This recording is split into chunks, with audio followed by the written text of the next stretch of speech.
All right, let's rock and roll. We're back for another Empowered Professional session. And today we are talking about logical levels. As I think I have started everyone off with, this is a fun topic. So before we get into it, a few notes, a few reminders, if you will. Calls are being recorded. They are put on YouTube. So recognizing we don't have privacy here, please interact as much as you're comfortable. Please leave prior knowledge at the door. Work to see this stuff through, fresh eyes, and of course, as always, do the work. And we do have people doing the work. It's so cool. I know that we don't. We have several people who are on the list for these calls, if you will, who get the link to be able to join.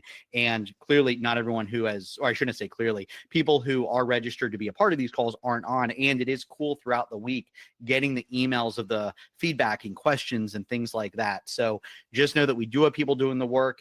If you aren't there yet, maybe you haven't dug into some of the models, figured out your big why, whatever those things are, I encourage you to do the work. And something that did emerge that I think it's important to share, that I have gotten some feedback, maybe the wrong word. I'll use it for lack of a better one right now. I've gotten some feedback where people are like, words like overwhelmed or, just all over the place and stuff like that. And, I'm going to get to this stuff when all that goes away. And while I'm sharing this publicly, I won't get into any specifics. And this has come up with a lot of people. This is the work you do to make those go away faster, maybe a little too simplistic. And yeah, you use this stuff when those things are happening to help navigate those things or help release some of those things. So if you're in a position where you're just like, you know what, I'm going to wait to do the work because things are all over the place. If you can make this an and instead of an or, I'm going to do this and dig into this stuff. Hey, some order is better than absolute chaos, right? So do the work, and the fruits of that work, it is amazing how much it moves the needle. I'm a big fan. I'm paraphrasing here. JFK had a quote that the best time to repair the roof is when the sun is shining. Yes, when things are going well, do the work, because that prepares you for when things aren't going well, right? And I think most people would agree that it doesn't take much for things not to be going well. It's a lot easier for things not to be going well. So yes, if things are going well for you right now, do the work, right? Dig in hard now while the sun is shining, right? Fix the roof while the sun is shining. So when things, don't go as planned, you have the tools, you're prepared, you're trained, right? Your programming is set up to handle those situations better. It's that idea that we don't rise to the occasion, we fall to our highest level of training. So if you train hard when things are going well, you're much better prepared for when things aren't going well. And if things aren't going well now, if you can just find your way through the fog a little bit, right? Even if it's something as simple as finding that aim and end goals, right? Get some direction, clear the clutter, figure out your values, start making decisions on your values, figure out that big why, your avatar, whatever those things are. Some order, I do believe, is better than absolute chaos in most situations. So that's my long way of saying, do the work. It does pay off. And this is the work we've done so far on the call, or on the calls.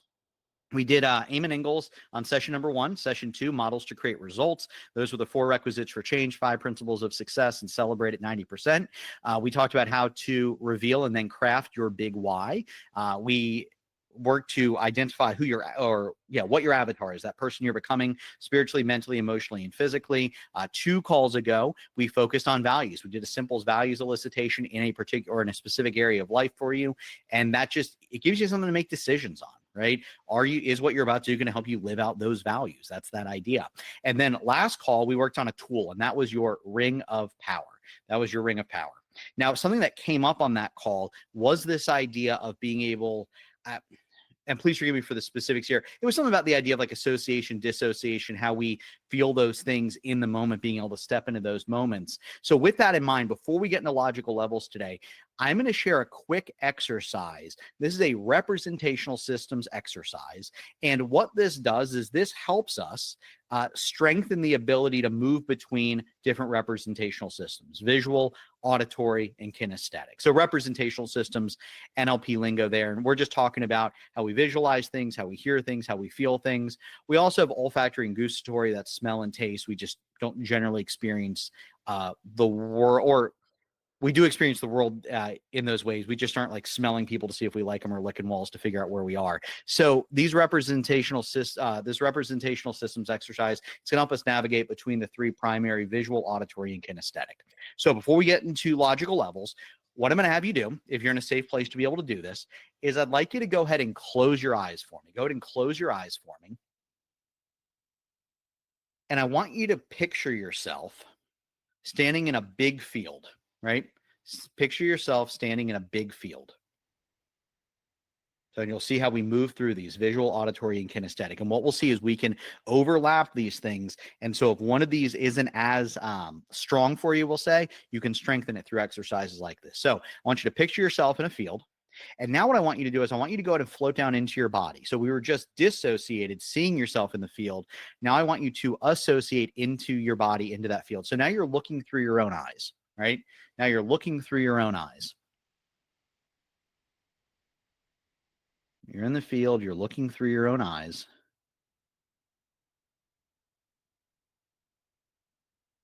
Look around. Maybe see the clouds in the sky. You look down and see the grass near your feet. And I want you to picture somewhere around you a tree in the middle of that field. So you're looking around, you're seeing everything you're seeing in that moment. And I want you to see a tree. And I want you to see the leaves moving in the wind. See the leaves moving in the wind. And I want you to hear that slight rustling as the wind moves through those leaves.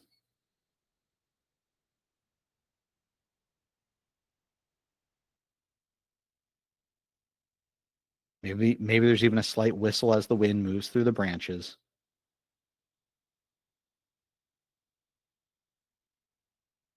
And as you're looking up at the tree, you're hearing that sound of the leaves rustling as the wind blows through the branches. I want you to feel that wind caressing your skin. Maybe you feel it cooling the sweat on your skin.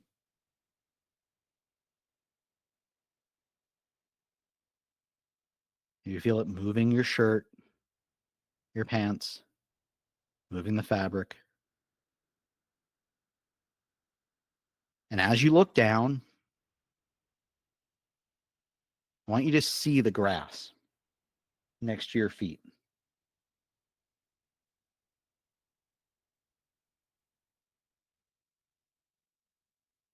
Maybe there's dewdrops on the grass. You can see little droplets of water rolling slowly down the grass.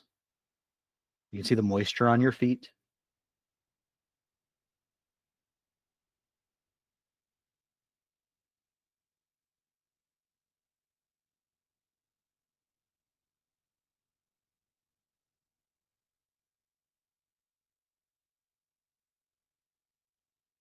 Now I want you to hear, as you're looking down at the grass, the sound of crickets. Can't see them. You can just hear them. As you look around,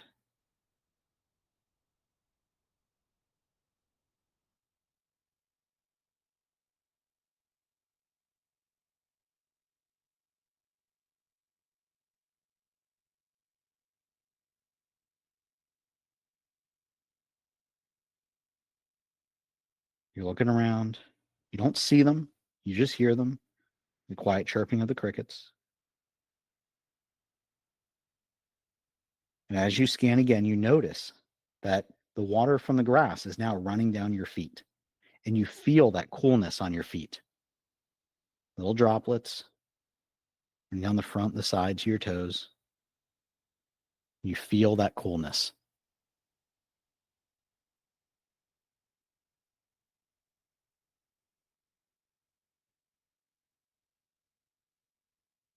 Okay, we'll go ahead and stop there. You can open your eyes, come back. All right.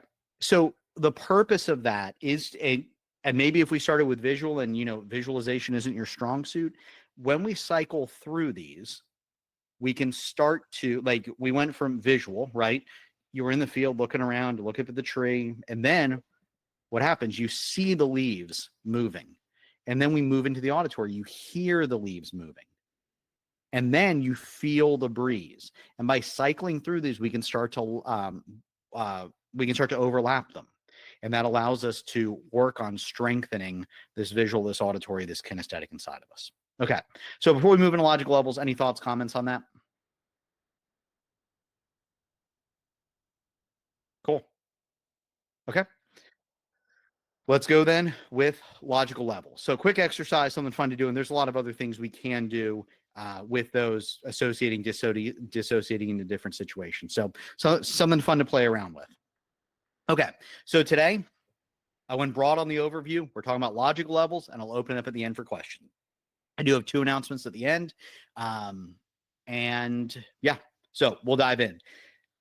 This conversation around logical levels, I will say this is me giving you a lot of information.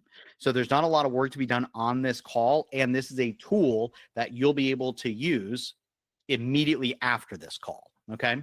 So what are logical levels? So logical levels, this is an influential framework developed by Robert Dilts. Okay. Now, Robert Dilts was, he was one of the early contributors to neurolinguistic programming, to NLP.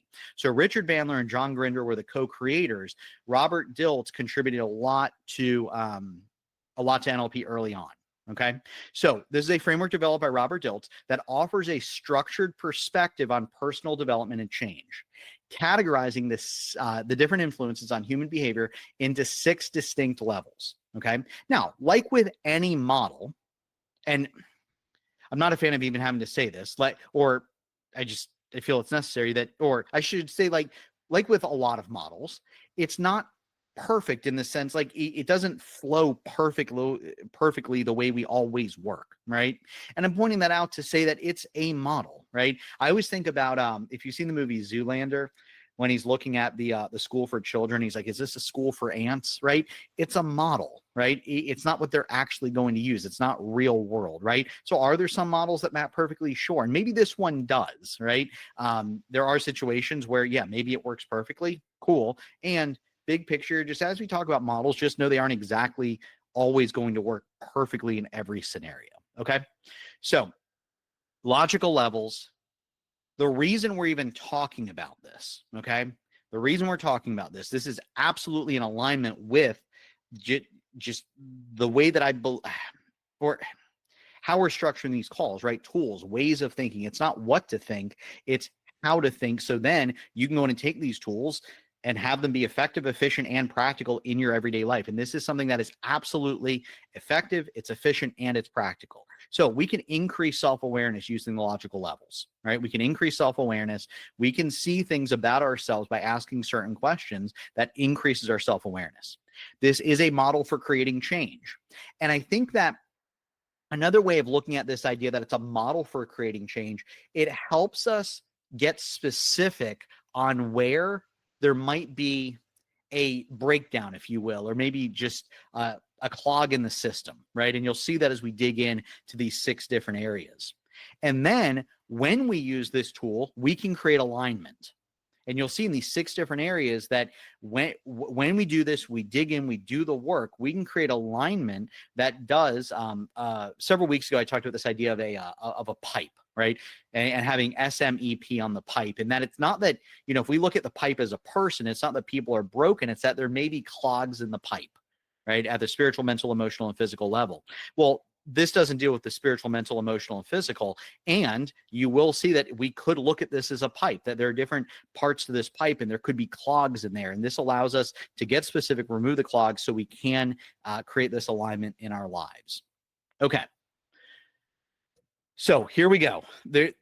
I'm going to recommend taking notes on this. The recording, of course, is going to be on YouTube. So here are the levels. Okay. Now I have them on this slide, moving from environment down to spirituality and purpose, just for the sake of explaining them. Moving forward, I think on every slide after this, environment's going to be at the bottom, spirituality, purpose is going to be at the top. I'm explaining them technically bottom up, although it looks like top down. Environment would be on the bottom, spirituality, purpose would be on the top as we go through these future slides. So here's what we're looking at here. These are the 6 levels. First, we have environment. So the environment, this is the physical and social settings where we act and interact. Okay. So when we talk about environment, this is the external context, right? This is the time, the place, the condition. So essentially here, actually, I'm going to hold off on the questions here for a later slide. So just know that when we talk about these, when we talk about the environment, we're talking about your physical and social settings. These are the things external to you. Then we have your behavior. These are the observable actions and reactions. All right. These are the observable actions and reactions.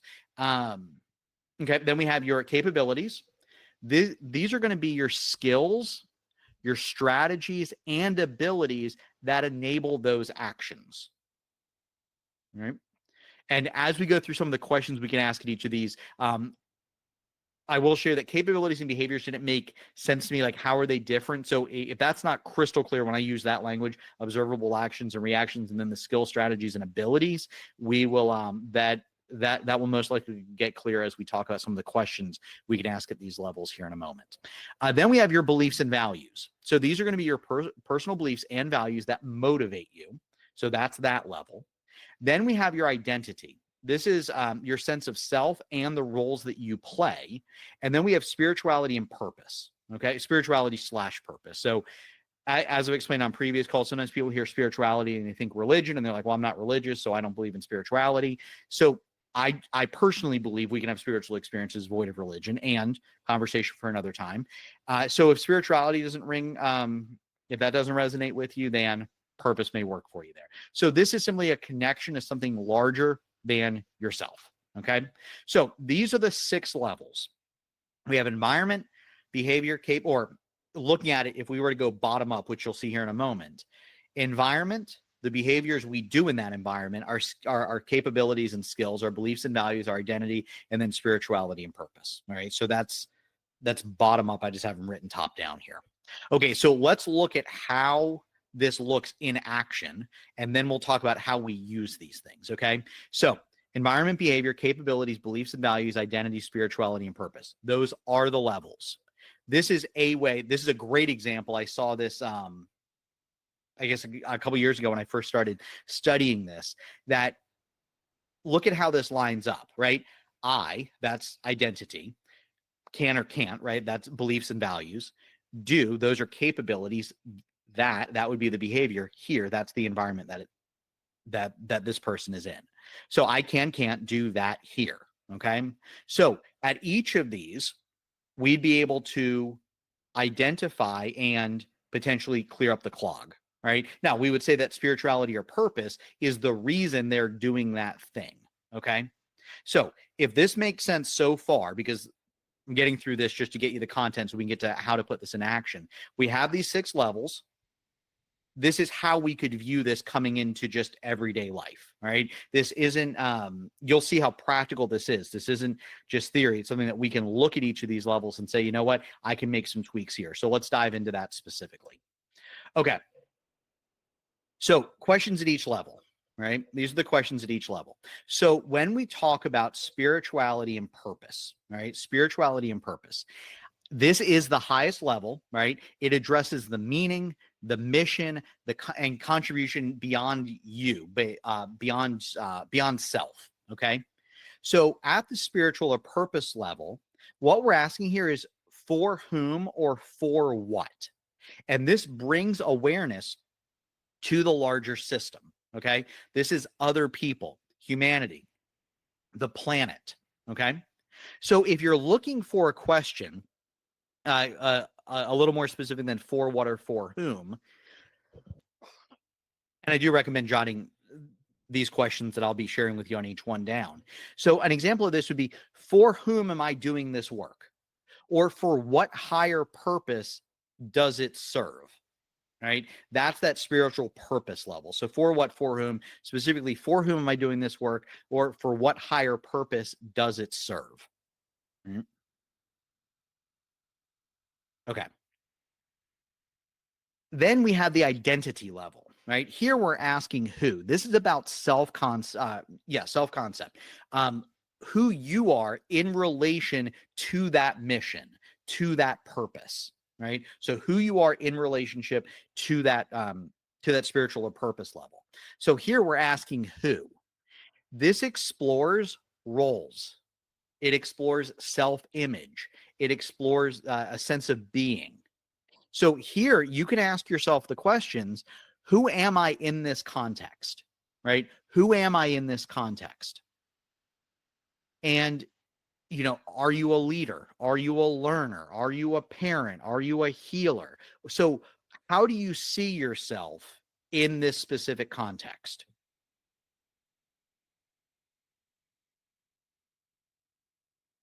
How do you see yourself in this specific context?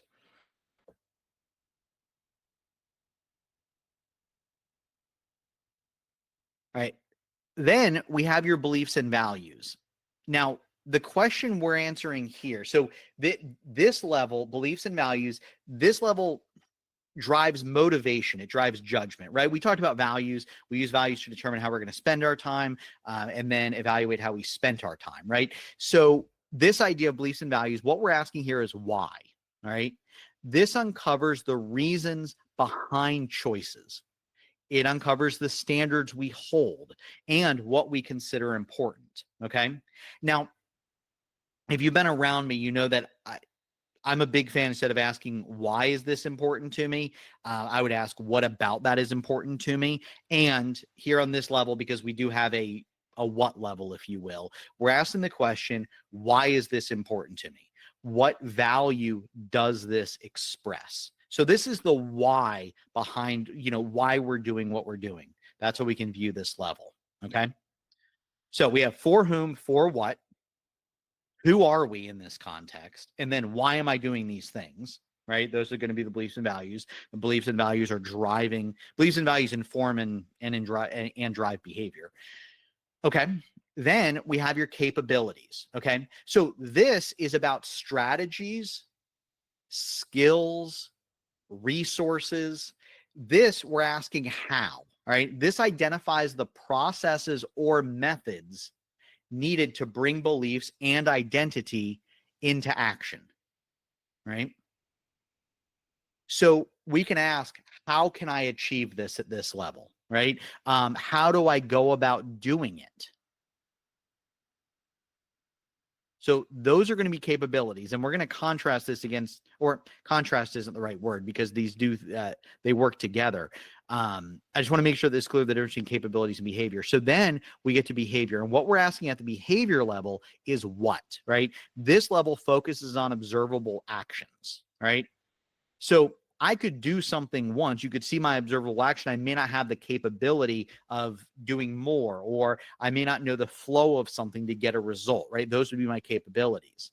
So we're asking what here? This clarifies the specific steps, habits, or actions being taken, right? Or actions being taken. So a couple questions here. This is, what am I doing, right? What am I doing? Or what action will I take? Then we get to environment. And here we're asking where and when, right? We're asking where and when. This is the external context, right? This is time. This is place. These are conditions. These are things external to you. So this brings attention to the circumstances that surround behavior, right? And then a couple questions here. Where am I when this happens, and when do I do it, right? So what's the context, right? Your environment, right? This could include people and other things around you. And then when do I do it? Okay.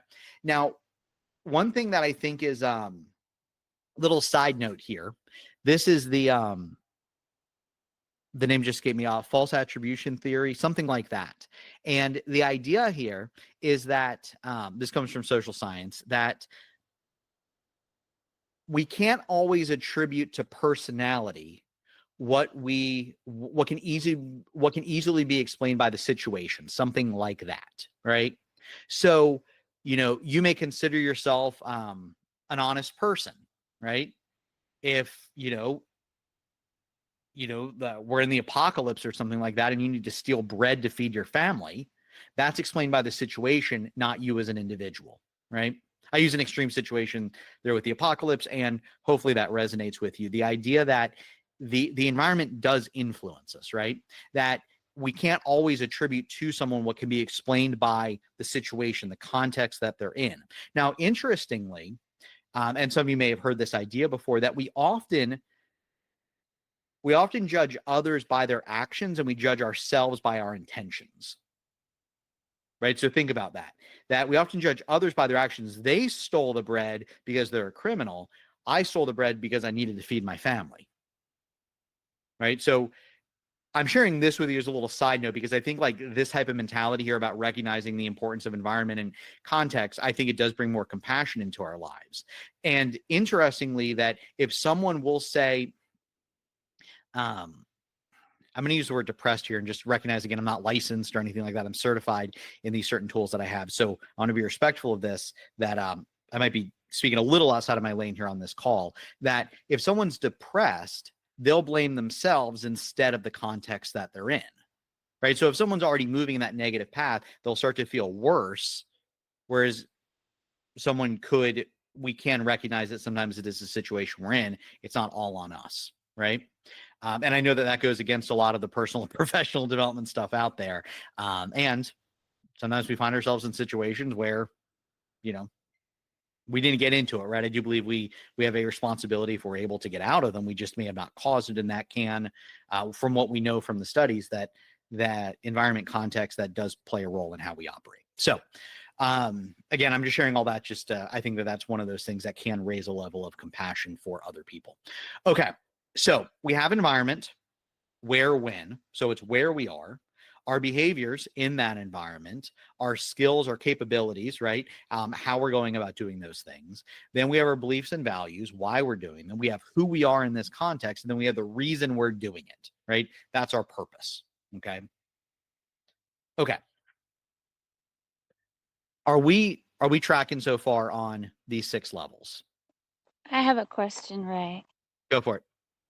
Would you mind clarifying what we're applying these questions to? Is it the behaviors we're trying to change, or is it the behaviors are goals? It's all of it. So, well, here's the thing. It depends on where you're at. So that's a great question. And that's why all 6 of these are here. So it's not any one thing. So we can look at it like this. All right. And I think that this will be, and this might tie into this. So go ahead, Michelle. Oh, no, I was going to say thank you. Okay, cool. All right. So again, if we're on board, these 6 levels are there, right? We have a purpose. We're doing something. We have who we are in that identity. We have beliefs and values, things driving that behavior. We have, or why we're doing what we're doing. We have a skill set, capabilities. We have a behavior we're doing, and then we have a context in which we're doing it in. Well, this is where one, self-awareness, right? Because if something isn't going, let's say something isn't going well, right? And we can do this on both ends of the spectrum. So let's start with the positive, or let's end on the positive. So if things aren't going well, we can then go through these and we can then say, for example, is this in alignment with my purpose, right? Who do I see myself as? Is that the hindrance, if you will, that's preventing me from moving forward? Are my beliefs and values in alignment, right, with what I'm looking to do? Do I have the skills? Do I have the capabilities to pull this off? Do I have the appropriate behavior? And am I in the right environment? Am I in the right context, right? Now, and I think, Michelle, what I'm about to explain with this idea of bottom up versus top down,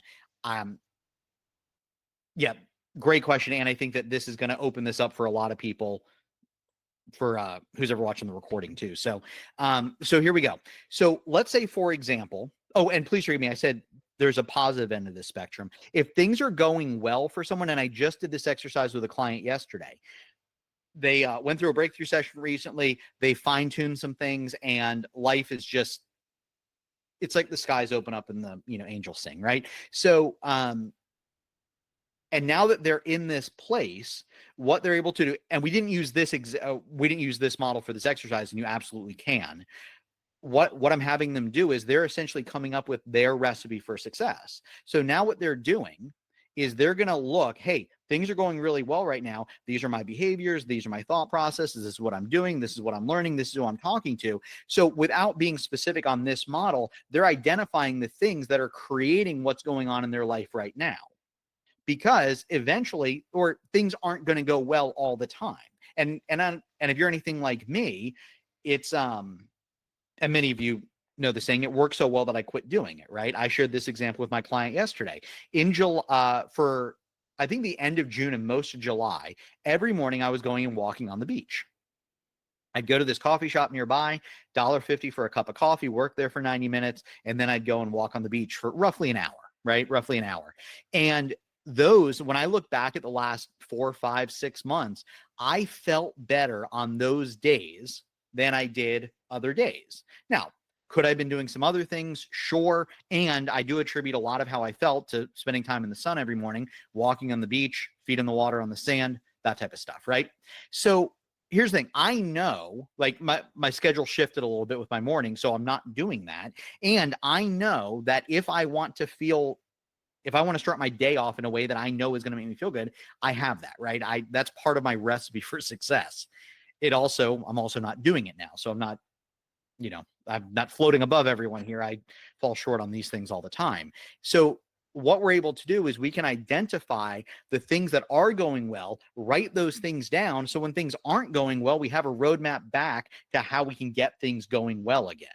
Sometimes we feel like, what my client and I talked about was this idea of, the benefit of this is, one, logging it. There's something to that. And that way we don't have to refigure everything out when things aren't going well. We all have recipes for success. So a cool thing you can do with this is when things are going well, write down the different things that are happening in each of these levels. So when things aren't going well, you have a recipe, right? You have your recipe for whatever it is you're looking to create.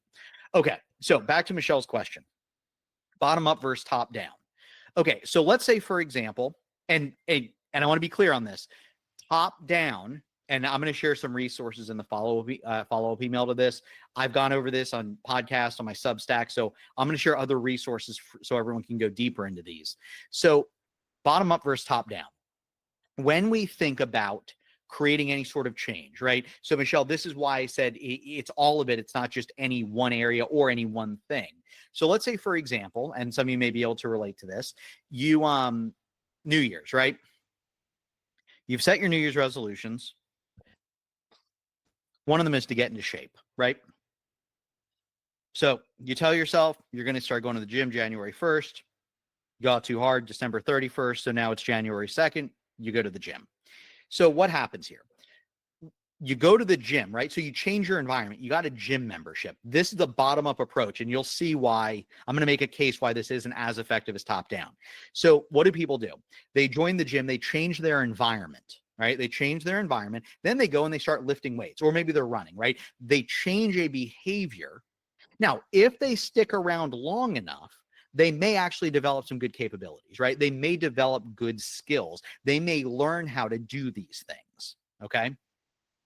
And then what I believe is happening here is they're hoping that they will then start to believe there's someone who can become fit, something like that, right? So they're going to work hard. And then this is where I see a lot of people fall short on goals in a lot of different areas where their behaviors only go as far as their beliefs allow them.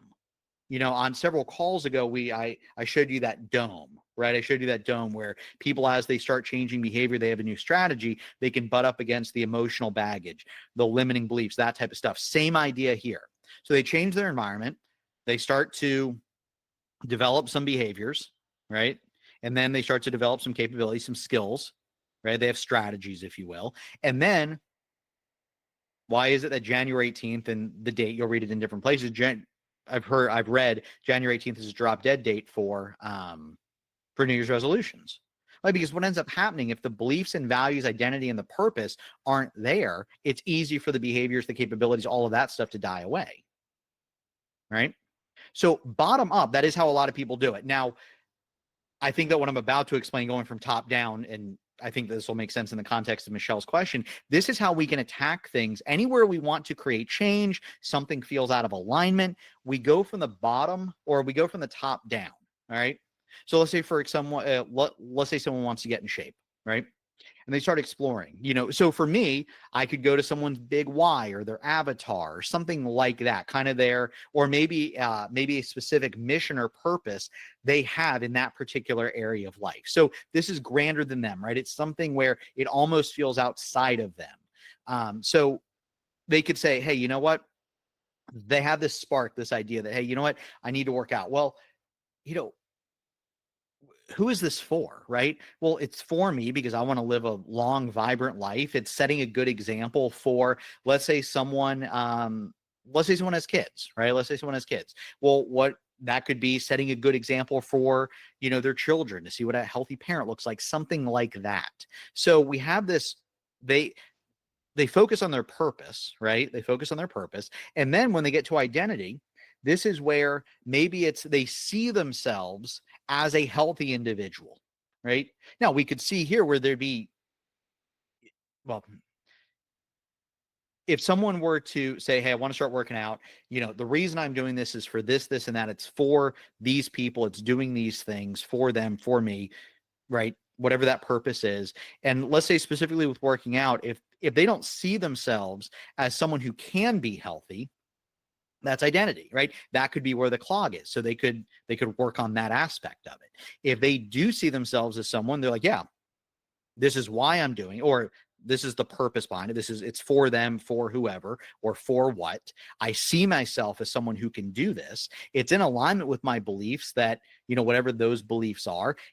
A clog here could be limiting beliefs, right? Maybe they have the reason, they see themselves, and then for whatever reason, they're just beliefs like, well, yeah, I see myself as someone who could be healthy. I just can't do it with my current schedule. That could be a limiting belief, right? Could be, right? Could be.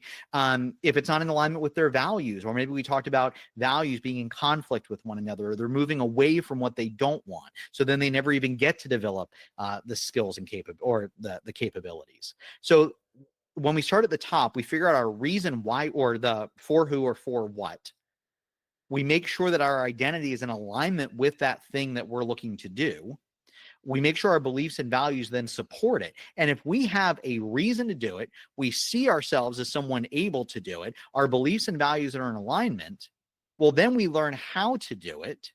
Then we get the behavior. So we hire a professional, let's say a personal trainer, right? If we're working out, we hire a personal trainer. They teach us the flow of things, and then we learn the exercises, right?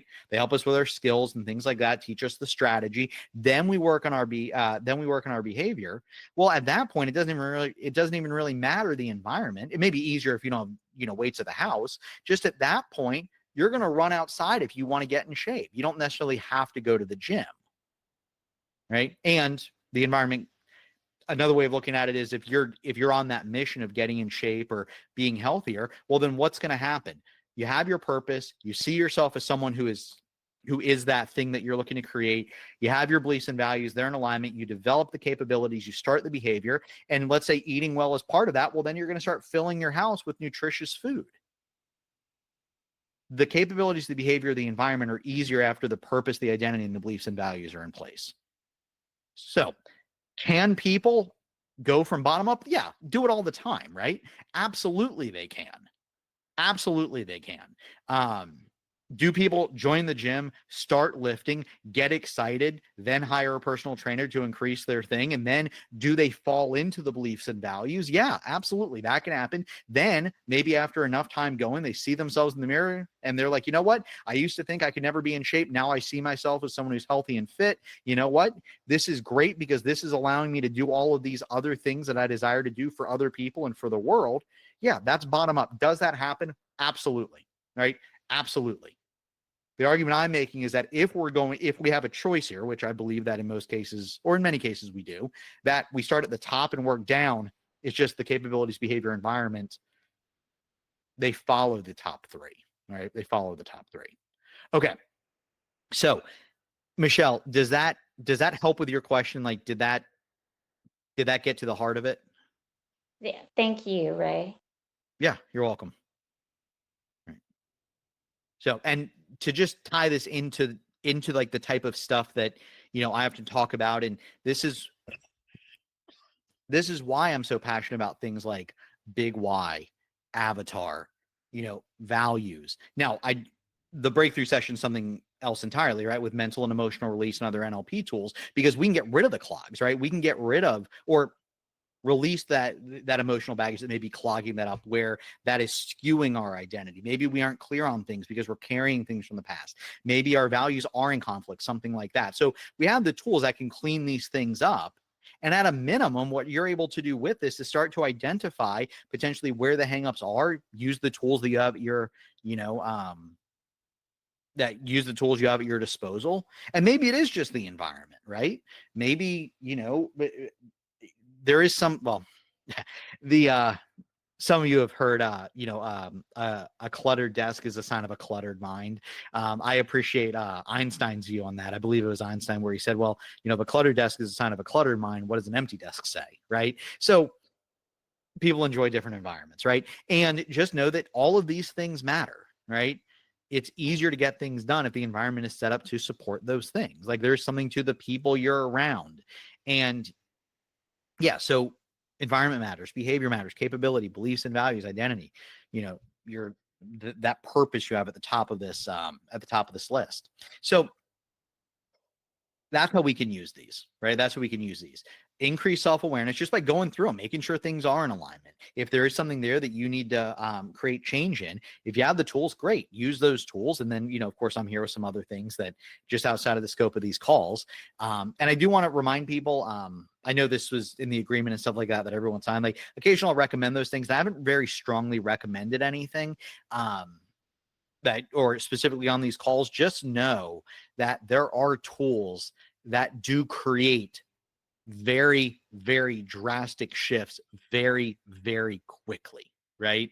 So I'm just throwing that out there. While I'm not making any strong recommendations on things, maybe this is. I will say that I do believe that everyone who goes through a breakthrough session always questions why they didn't do it sooner. That's almost a universal. And I do believe that everyone's better on the other side of a breakthrough session. I don't think many people who have gone through one would disagree with that. So if that's in your future, then let's definitely have the conversation, because a lot of the stuff we are talking about, whether it's figuring out your big why, identifying and defining values, all of those things get easier when you aren't carrying all of those other things. Okay. So that's bottom up versus top down. That's how we can use these: increase self-awareness, create change, and create more alignment in our lives. So before I open up for questions, 2 quick updates for you. There will not be a call next week. All right. So next week we're going to take off. That's going to give some people an opportunity to catch up on calls. It'll give you an opportunity to rewatch your favorites. If you want to do that, I know we have some people that have been rewatching some of the calls, going back through. That's really cool to hear.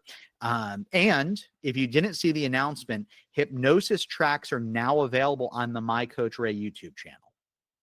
So there are, I don't know, I think it's 7 or 8 hypnosis tracks on a variety of things. Trusting yourself.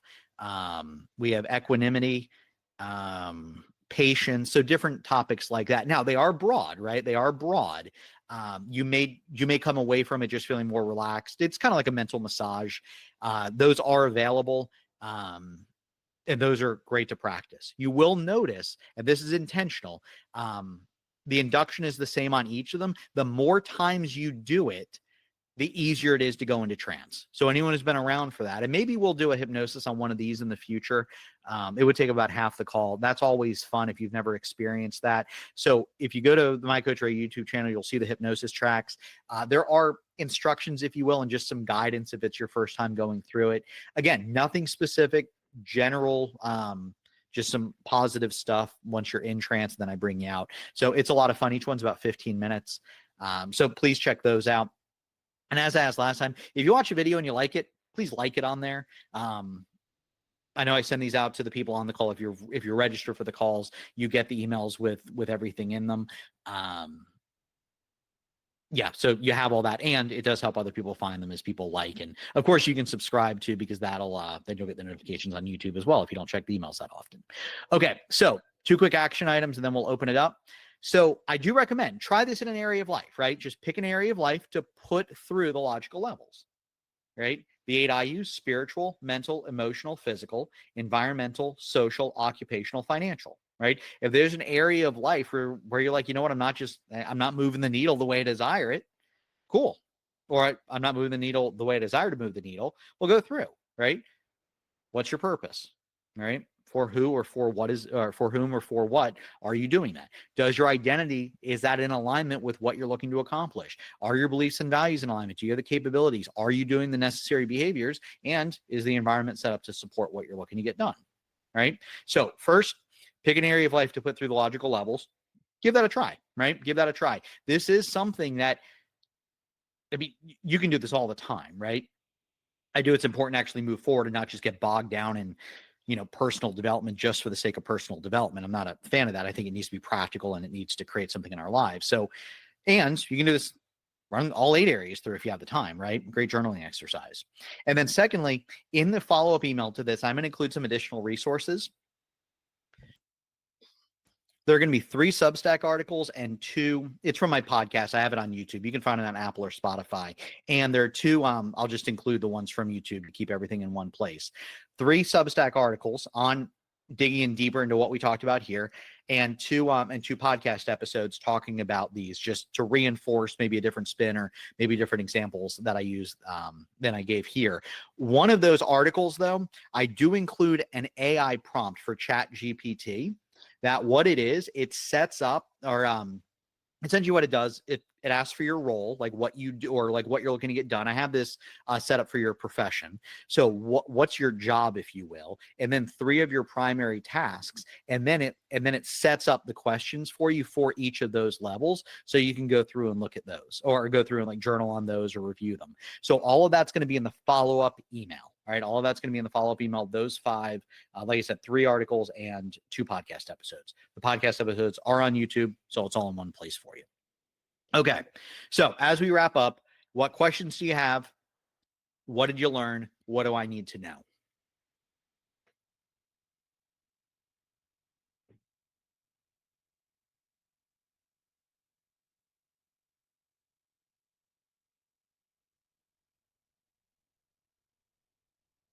No questions always puts me in an odd place. And I know Michelle asked a great question earlier. No questions always put me in an odd place, because I feel like it's either it wasn't clear, so people don't know what to ask, or I guess everyone could have tuned out, which I don't believe was the case, or I nailed it. And nailing it on a topic like this that's so big probably didn't happen. So if you have questions beyond this call, definitely reach out. If you're seeing this video on YouTube, you can ask questions in the comments. I do check those. Okay, cool. Well, this will be on YouTube. So for those of you who are live, thank you. For those of you watching on YouTube, thank you for watching.